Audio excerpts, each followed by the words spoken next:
Shalom, selamat pagi dan salam sehat. Tetap semangat untuk meraih cita-cita.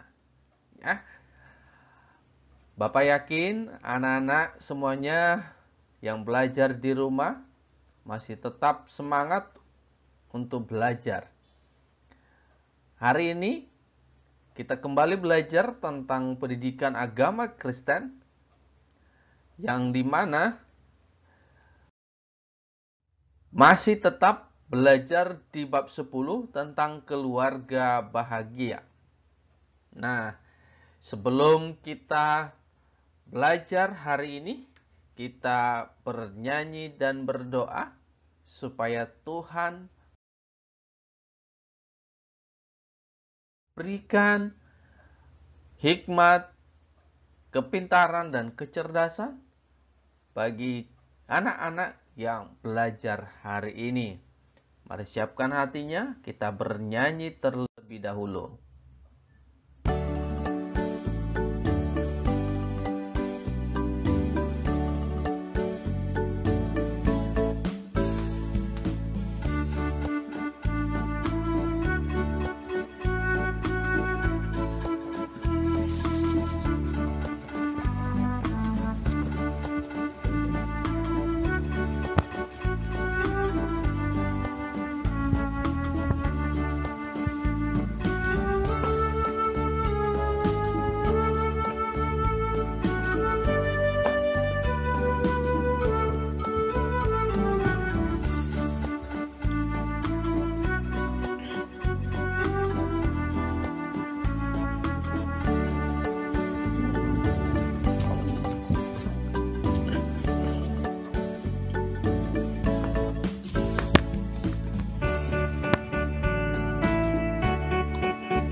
Mari kita berdoa bersama.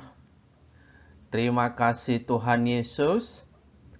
Kami bersyukur hari ini karena kami masih tetap sehat dan tetap semangat untuk belajar. Selama kami belajar agama Kristen hari ini tentang keluarga yang bahagia, Tuhan tolong kami, Tuhan sertai kami. Di dalam nama Tuhan Yesus Kristus kami berdoa. Amin. Nah, mari kita baca Alkitab dalam Yosua 24 ayat 15. Tetapi jika kamu anggap tidak baik untuk beribadah kepada Tuhan, pilihlah pada hari ini kepada siapa kamu akan beribadah. Allah yang kepada nenek moyangmu beribadah di seberang sungai Efrat, atau Allah orang Amori yang negerinya kamu diami ini. Tetapi aku dan seisi rumahku, kami akan beribadah kepada Tuhan. Jadi, ini firman Tuhan yang disampaikan di dalam kitab Yosua.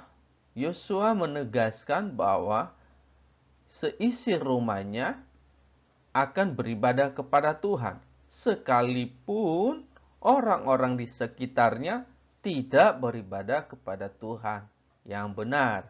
Ini artinya bahwa Yosua memilih keluarga bahagia di dalam Tuhan. Baik, yang menjadi pertanyaannya adalah bagaimana menjadi keluarga bahagia itu di dalam Tuhan. Nah, kalau sebelumnya kita sudah belajar tentang keluarga yang beribadah kepada Tuhan. Kita belajar dari kehidupan Musa, kita belajar dari kehidupan Yosua. Nah, sekarang kita belajar tentang keluarga yang berdoa.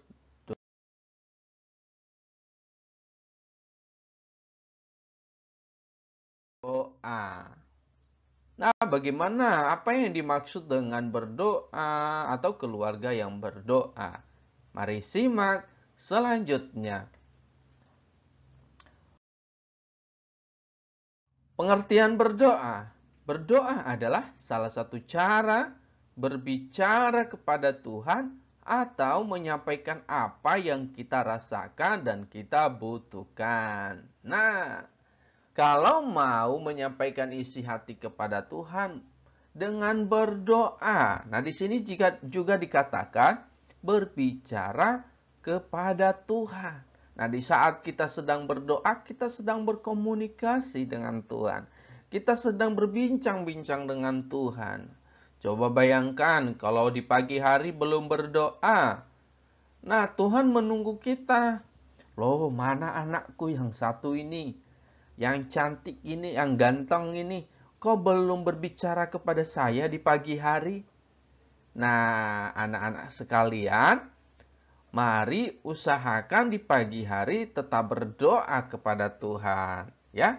Bersyukur bahwa Tuhan telah menjagai dan menolong sepanjang hari.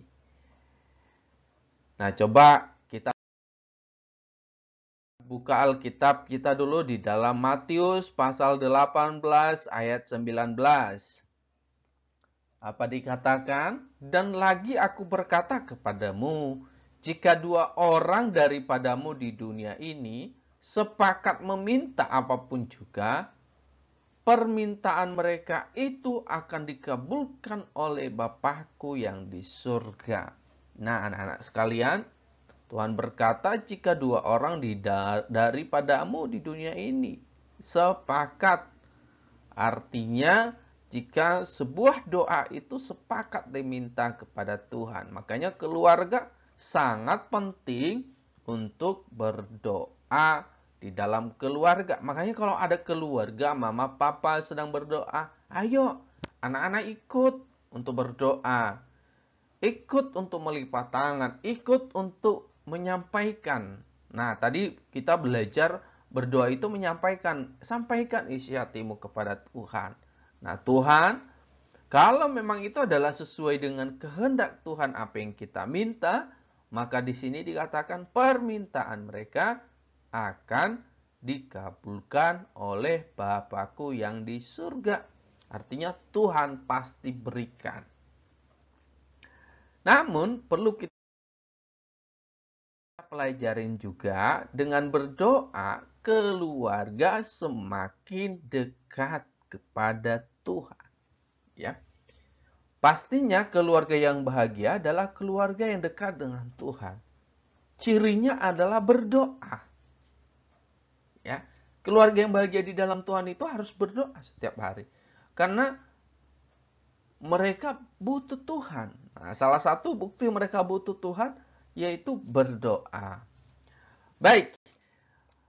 Nah, keluarga yang sepakat berdoa dalam nama Yesus adalah keluarga yang sehati dan sejiwa dalam kasih. Nah, ini adalah keluarga yang berdoa di hadapan Tuhan. Yaitu mereka yang berdoa dan sepakat di dalam nama Tuhan Yesus.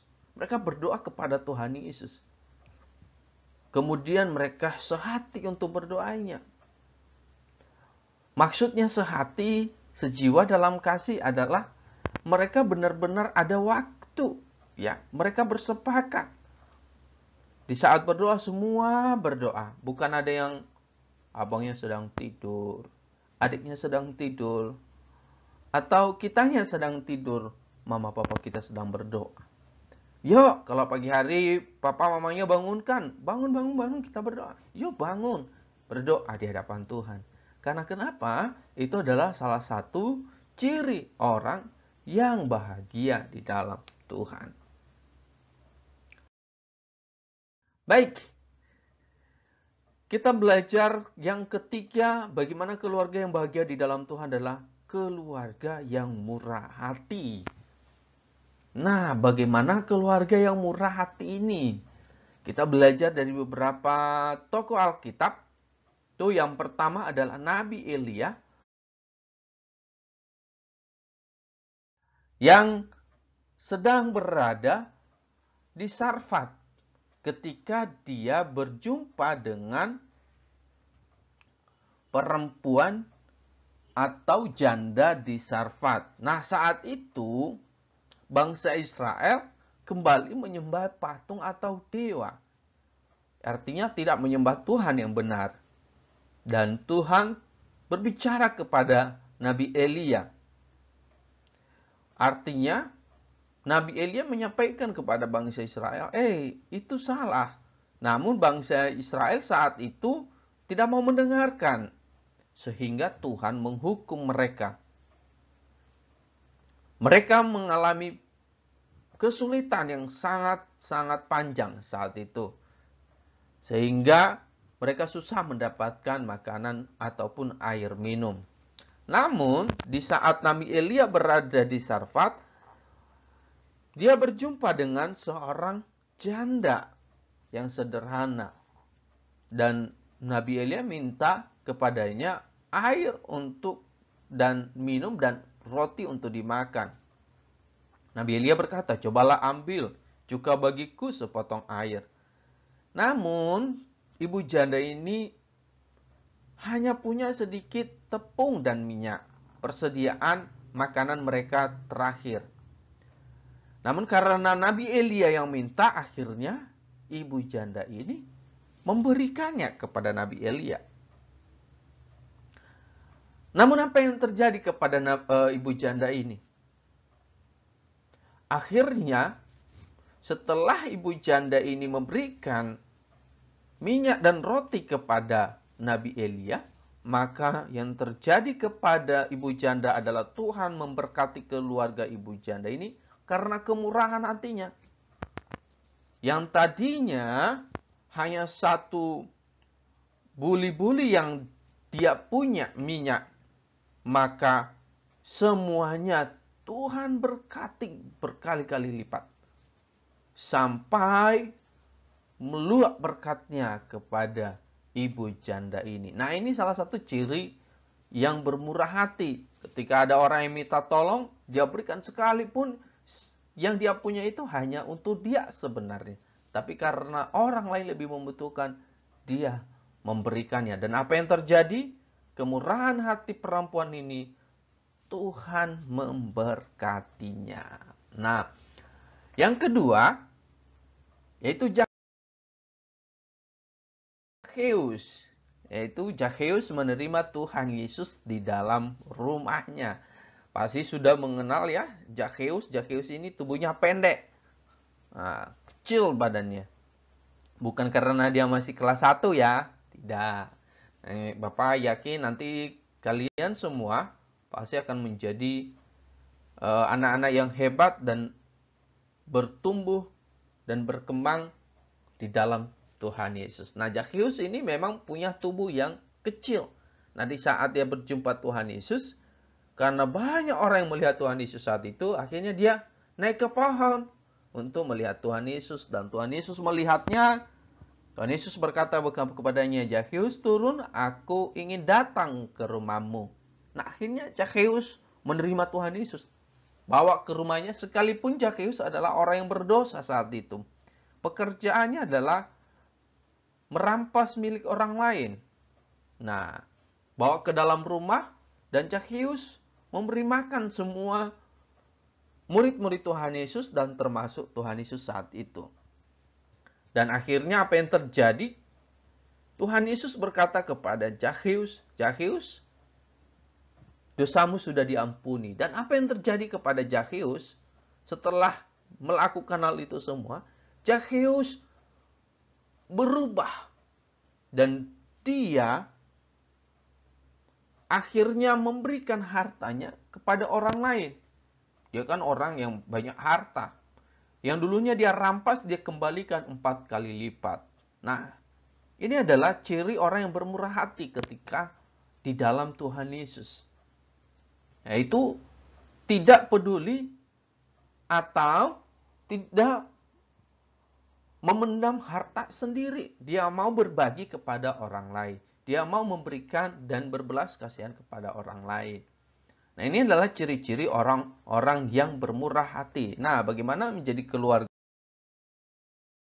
yang bermurah hati itu adalah keluarga yang suka memberi.